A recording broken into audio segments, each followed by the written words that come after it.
Okay, hello and welcome back to the Kingswell conversations that are shaping the future of foster care and adoption. And we are joined once more by the fabulous Richard Kingswell, CEO of Extra Special Parents in Virginia and Foster VA.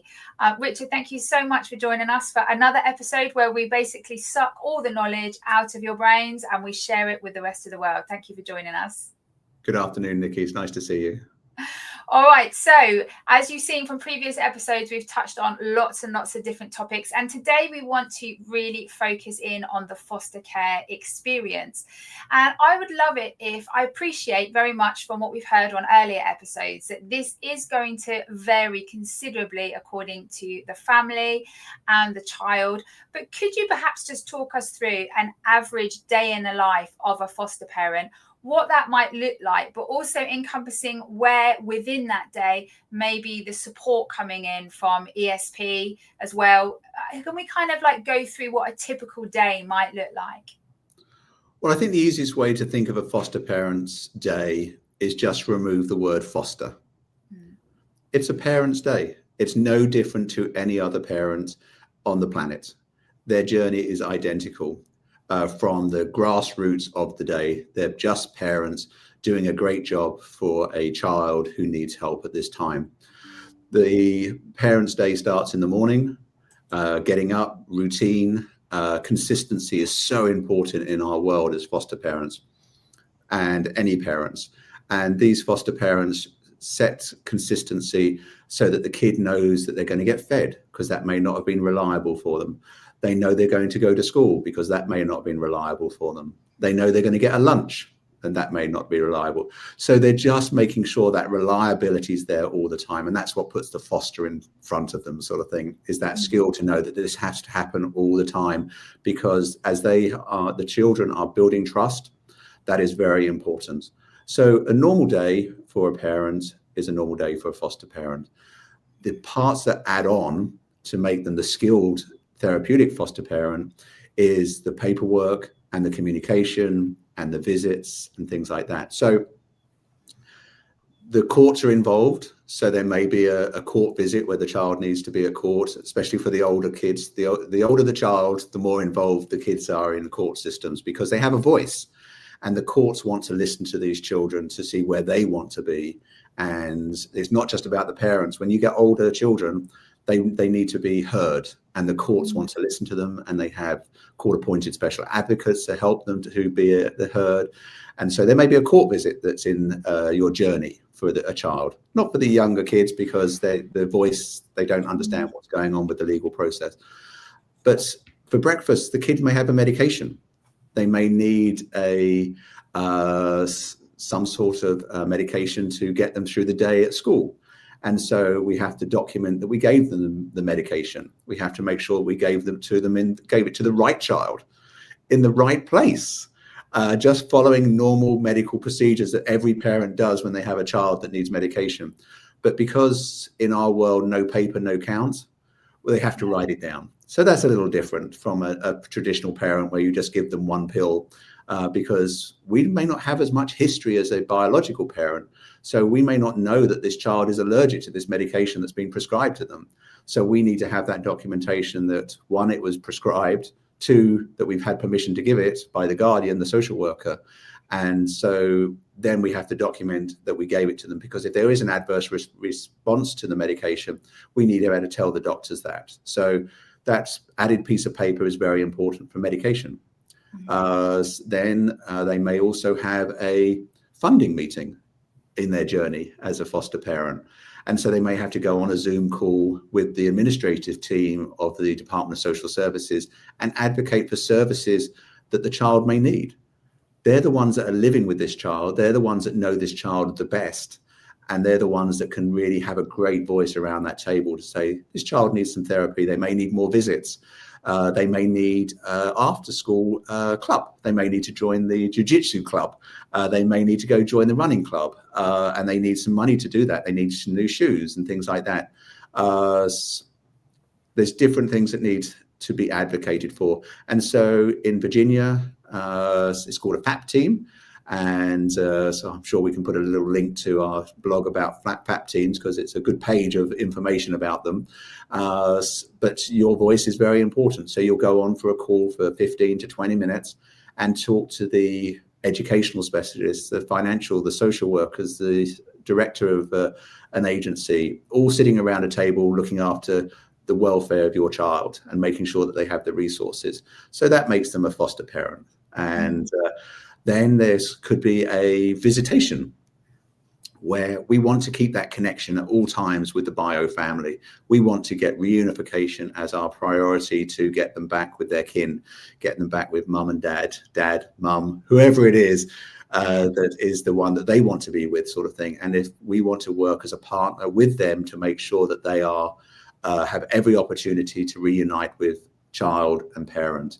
And so that relationship you have to have working with the biological parents is very important.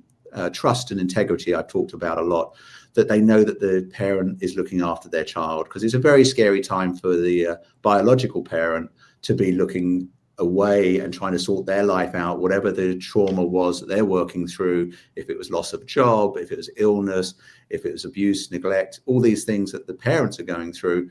We don't want them to connect why they want their child back. So making sure that that visit goes well, that the foster parents turn up with the child at the pre-location. The visit may be supervised by an independent agency, so that the parent is not having a negative response to the foster parent, because the foster parent is the one that's doing a good deed and looking after them and finding that calling to look after their child. They don't need to be the negative side of Department of Social Services and putting the rules and the courts and things like that. They're just looking after the child and making sure that the child gets back home. And if not, then we can find an adoptive home for them. So those visits are very important. And then again, going back to the parent, picking them up from school on time. Sometimes they need assistance with that, because we want to keep consistency with the kids' schooling. So there may be a long way away that they're going to school, and there may be a transportation that's taking them to school because it's 30 minutes, 40 minutes, 50 minutes away, because that was the nearest foster parent we could find. But we don't want them to lose all their friends because they were brought into foster care. So there may be a journey. So there may be an agency that is doing the work.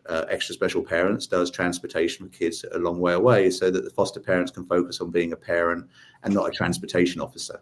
That's really nice to hear, though, isn't it? That actually there is that service. I think one of the things that you often think is, if a child has to be placed a distance away, that instantly that means a change of school. So that it's really nice to hear that within the realms of possibility, that where possible, that you are trying to keep that child in the same school. Yeah, so there is a distances, resources are always important, that we just don't travel. We don't want to cast a child sitting in a car for 90 minutes each way, sort of thing. So there has to be that reasonable distance, because there may be a foster parent that has a special skill, may be able to do feeding tubes, may be able to do look after a certain disability very well. And that match is very important, and the school becomes second. We can't have all the aces. Sometimes we have to put a 2 or 3 in there, sort of thing, in the pack of cards that we're dealt. And so, but if it's reasonable and we can make it work, and the foster parents are doing their thing and the DSS are doing theirs, we can make a huge difference in making the child have the least impact in their lives while their parents get their stuff together. Yeah. That's brilliant. So then after school, then where do we go into evenings? Have we got kids doing after school clubs, just like a normal parent, and then dinner? Yep. All back into the parent category. Routine, all of that. Yeah, very much so. The parent is back in full flow. In Virginia, we've worked very hard over the decades to make foster parents have the normal rank and privileges as the bio parent, sort of thing. So if they decide that they want to take them to a pottery club, basketball club, running club, they have the authority to do that. We want the normalization. We don't have to write forms and papers and things like that. If they want to do skydiving, there may be an exception that we made some approval. But for general high school sports and activities and elementary school clubs and things like that, that is very much the norm, that they will do clubs if the kid wants to do that. it will take a little while before we get them into new clubs if they've gone to a new area sort of thing, because we want to make sure they're stable before we start giving them more stresses and more events and things like that. We want to try and keep that consistency very important to the children. So working together and understanding that duration of clubs, we don't want to be overwhelming the child when they're in an overwhelming situation. So we have to balance that. But that's what parents do. They balance their life, their schedules and times, and do that. So then it's consistent meals, nice food, and then normal bedtime procedures, just going through normal brushing the teeth, getting them to bed, reading a story, whatever makes your family click. You don't have to be Mary Poppins. You don't have to be the perfect parent. We're not looking for the perfect parent. So your routine is your routine. Your house is your house. We have expectations that we want the kids to go to bed at a reasonable time. We don't want them to be exhausted for school next day. We want them to be successful. But let's make it consistent and appropriate for their age and their skills and their abilities. And that's us working with our clinical specialists in the home, working together as partners to really understand how we set up a great routine. Or we get the kid to work within your routine. So if you've got a great routine and you've got 2 or 3 kids in your house, we don't want to break your routine. So we'll slot the kid in the other direction sort of thing. And this is the routine they're moving in. The resilience of these kids is amazing. And they just want to be kept safe, loved, and looked after. And the parents who turn up is the parent who can be the foster parent. Yeah. And this can apply whether they've come in for respite care, short-term care, long-term care, exactly the same kind of plan. Parent first, foster second. Parent first, yeah. And consistency, boundaries, routine, all of that stuff is what provides them with the stability that they need in whatever format that looks like, doesn't it? Correct, yeah. Whatever your family has built around that child, just do it consistently and the child will do well. Yeah, fantastic. Well, thank you so much for sharing that. I know that kind of insight is really, really valuable for somebody who's considering becoming a foster parent, because it can be quite hard to imagine what it looked like. And sometimes your imagination can make you think that it's quite complicated without realizing when you break it down, it's possibly the essence of what you already know. It is, yes. And you don't have to be a parent before you become a foster parent. We have many parents that this is their first child sort of thing. So, but that's when they lean on us and lean on the clinical specialists, because we're looking after over 100 children across Virginia. We have the expertise to support you, and as you learn your parenting skills, and we'll be looking at the 2 children and not the 10 children when you start that journey sort of thing. But if you've raised 5 girls and you are now an empty nester and you want to carry on because your heart's big enough, we're not going to tell you how to be great parents. We just want you to follow the consistency rule and the love and care.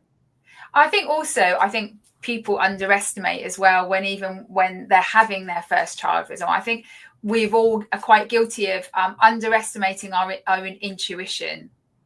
That, you know, when you mentioned, and I know we're going to talk on another episode about what sort of people can become foster parents, because there's a lot of myths around that. But I know that even when you have a first child, a lot of time you don't really realize that actually you are innately equipped to be a parent. You just don't yet realize it's in our DNA. It's in our DNA is to raise the next generation, and all you're doing is putting your hand up and saying, I'm going to look after this child of our village, and I'm going to help. If it's a spiritual calling, if it's a empty nest calling, whatever the calling is, it's your time. If you're a gay couple, straight couple, it doesn't matter. Just show up. You've got it. Yeah. All right, we're going to touch on that on another episode, and we're going to expand on that a bit more. So for now, thank you so much, Richard, for joining us today and sharing with us that day in the life, because that is really, really valuable information. And if you're watching this and you're thinking, I feel really, really drawn to becoming a foster parent, please go and visit www.fosterva.org and click /free guide, where you can get Richard's amazing 45-page guide. It's a comprehensive guide to fostering and adoption in Virginia. And if you want to link up with Extra Special Parents, which is the top agency in Virginia for foster and adoption with a specialist area of therapeutic foster care, you can do that at www.espva.org. Thank you, Richard. Have a lovely rest of your day. We were going to catch up again on another episode. But thank you to everyone watching, and we'll catch up with you soon. Bye-bye. Bye-bye.